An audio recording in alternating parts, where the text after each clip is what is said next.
Estudo Bíblico 9.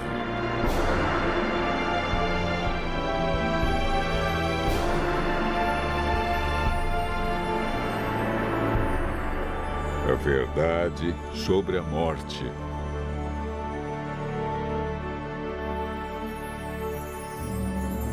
A morte é uma inimiga cruel. E a maioria das pessoas já sentiu a dor e a tristeza que ela traz.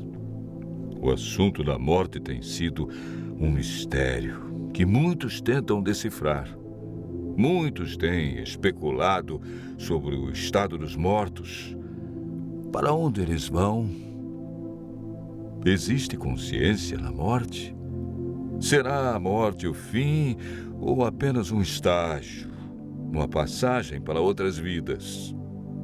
Hoje, no mundo cristão, há muitos ensinos sobre o estado do homem na morte. Vejamos o que a Bíblia diz.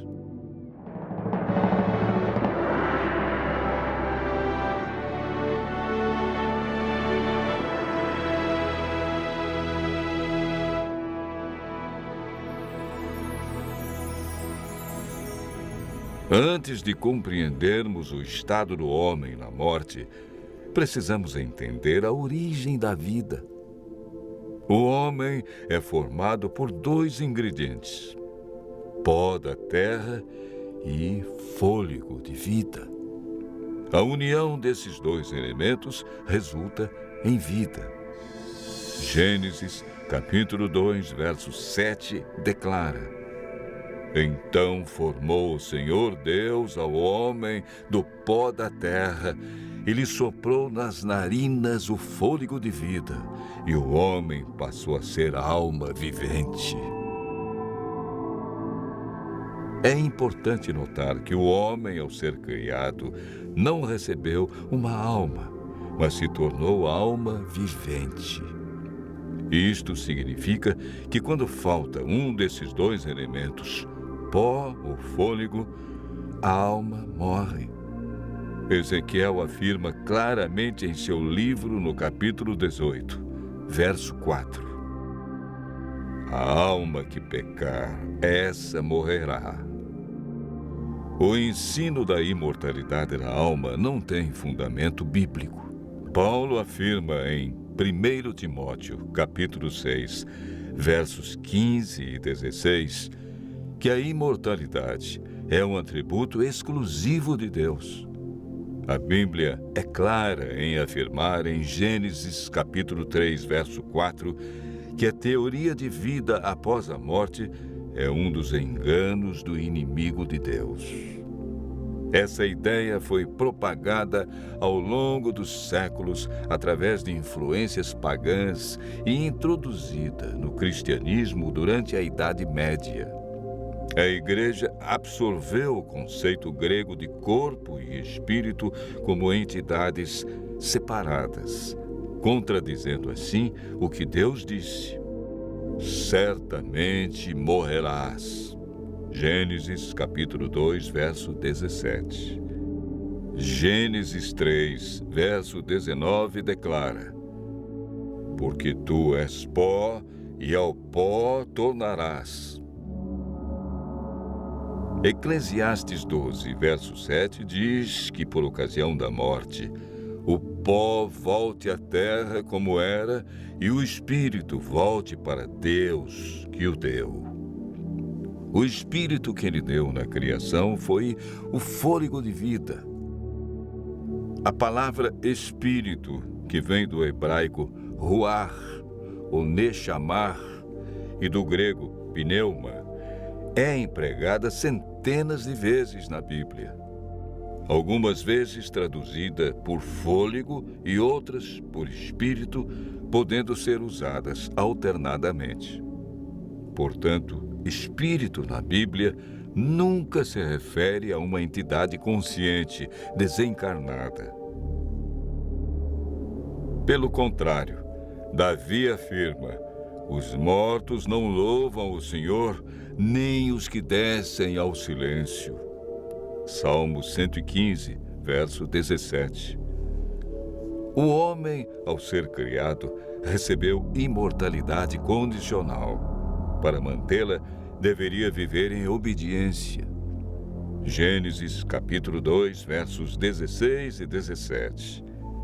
E o Senhor Deus lhe deu esta ordem: de toda a árvore do jardim comerás livremente, mas da árvore do conhecimento do bem e do mal não comerás, porque no dia em que dela comeres, certamente morrerás. Deus declarou claramente: morrerás.